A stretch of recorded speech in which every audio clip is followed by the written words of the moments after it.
Assalamualaikum warahmatullahi wabarakatuh.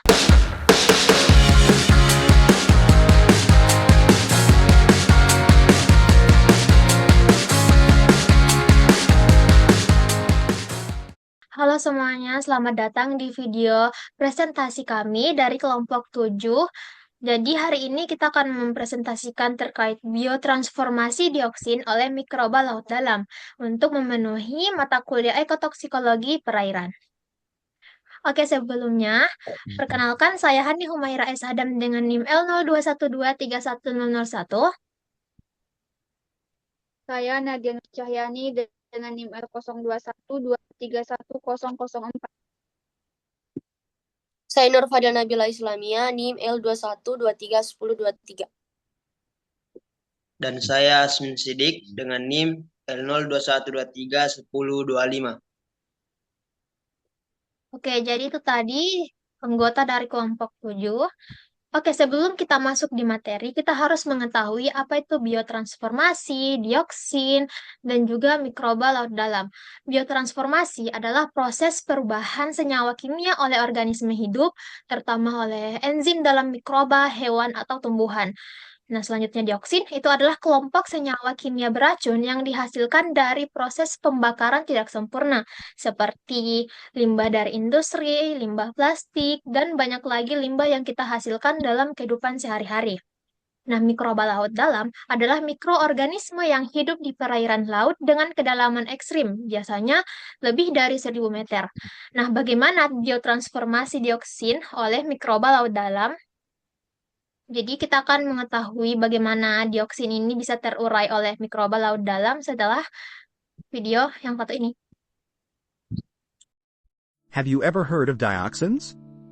These hazardous compounds are persistent pollutants that can contaminate the environment and pose serious health risks to humans. But did you know that deep-sea microbes have an incredible ability to transform dioxins into safer compounds? This process is called biotransformation. Biotransformation is the process of chemical modification by living organisms, such as bacteria or fungi. In this case, deep-sea microbes can convert dioxins into non-toxic compounds through unique biological mechanisms. Dioxins are toxic compounds produced from industrial activities and waste burning. These substances are highly persistent in the environment, making them difficult to break down naturally and allowing them to accumulate in the food chain. The impact? Serious health risks for humans, including immune system disruption, hormonal imbalances, and even cancer. Deep-sea microbes are extraordinary tiny organisms that thrive in extreme environments, such as the ocean floor, under high pressure, and without sunlight. Some of these microbes possess unique abilities to break down toxic compounds, including dioxins. How do deep-sea microbes achieve this? Using specialized enzymes, they can break the chemical bonds within dioxins and transform them into compounds that are more easily degraded by nature. This is a natural detoxification process with immense benefits. With the help of deep-sea microbes, dioxin pollution in the environment can be reduced, ecosystems can become healthier, and human health risks can be minimized. Microbe-based technology also holds great potential for future bioremediation strategies. By understanding and harnessing the power of deep-sea microbes, we can combat dioxin pollution in a more eco-friendly way. So, let's support research and innovation to keep our planet healthy and sustainable.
Oke, jadi ada 3 topik yang akan kita bahas. Yang pertama ada biotransformasi, dioksin, dan juga mikroba laut.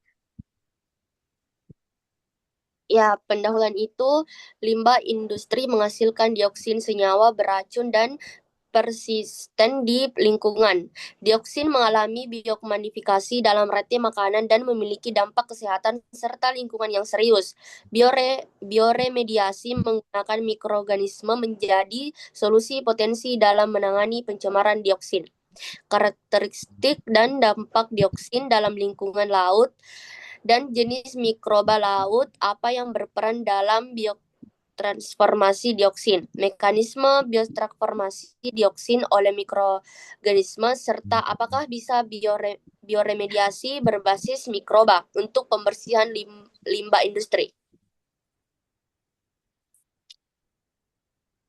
Selanjutnya yaitu biotransformasi merupakan mekanisme alami yang digunakan mikroorganisme untuk mengubah senyawa kimia, baik alami maupun sintesis, menjadi bentuk yang lebih sederhana. Proses ini berperan penting dalam detoksifikasi dan bioremediasi lingkungan, termasuk dalam pengolahan, termasuk termasuk dalam pengelolaan limbah industri. Mikroba memanfaatkan enzim spesifik untuk memecah polutan menjadi senyawa yang lebih aman bagi ekosistem. Dengan teknologi yang tepat, transformasi dapat menjadi solusi ramah lingkungan dan dalam mengatasi pencemaran. Baik, selanjutnya adalah dioksin. Dioksin adalah kelompok senyawa organoklorin yang sangat beracun dan persisten di lingkungan. Senyawa dihasilkan dari pembakaran sampah, aktivitas industri, dan proses kimia tertentu. Karena sifatnya yang sulit terurai, dioksin dapat terakumulasi dalam rantai makanan dan berdampak negatif pada kesehatan manusia, termasuk risiko kanker dan gangguan hormon. Oleh karena itu, diperlukan metode yang efektif seperti biotransformasi untuk mengurangi dampak pencemaran dioksin terhadap lingkungan. Baik, selanjutnya adalah mikroba laut dalam. Mikroba laut dalam adalah organisme yang hidup di perairan dengan kedalaman lebih dari 1000 meter dan mampu bertahan dalam kondisi ekstrim seperti tekanan tinggi, suhu rendah, dan minim oksigen. Mikroba ini memiliki enzim unik yang dapat digunakan dalam berbagai aplikasi bioteknologi, termasuk produksi enzim industri, bioplastik, dan obat-obatan. Salah satu keunggulan mikroba laut dalam adalah kemampuannya dalam mengurangi senyawa kompleks seperti dioksin yang sulit terurai secara alami di lingkungan permukaan. Selanjutnya itu ada peran mikroba. Peran mikroba laut dalam biotransformasi dioksin. Beberapa mikroba laut dapat mendegradasi dioksin melalui enzim spesifik. Yang pertama itu ada Pseudomonas spp menggunakan dioksigenase untuk memutuskan ikatan karbon klorin, membuat dioksin lebih mudah terurai. Yang kedua ada Spingomonas spp memanfaatkan monoksigenase untuk mengoksidasi dioksin sehingga lebih reaktif dan mudah didegradasi. Yang ketiga ada Dehalokosoides spp menggunakan dehalorespirasi untuk menghilangkan atom klorin, mengurangi toksisitas dioksin. Yang keempat ada Phanerosia chrysosporium. Jamur ini menghasilkan lignin peroksidase yang mampu mengurangi dioksin melalui oksidasi. Kemudian ada aplikasi dan tantangannya. Studi mengenai mikroba laut dalam untuk biotransformasi dioksin masih terus berkembang.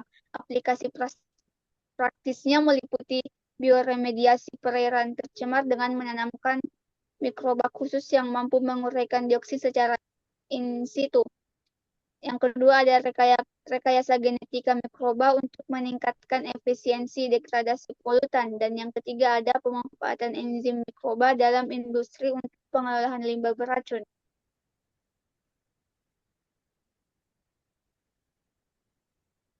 Oke, itulah tadi materi terkait biotransformasi dioksin oleh mikroba laut dalam. Jadi, mikroba laut dalam ini memiliki potensi besar dalam biotransformasi dioksin yang dapat dimanfaatkan dalam strategi bioremediasi lingkungan.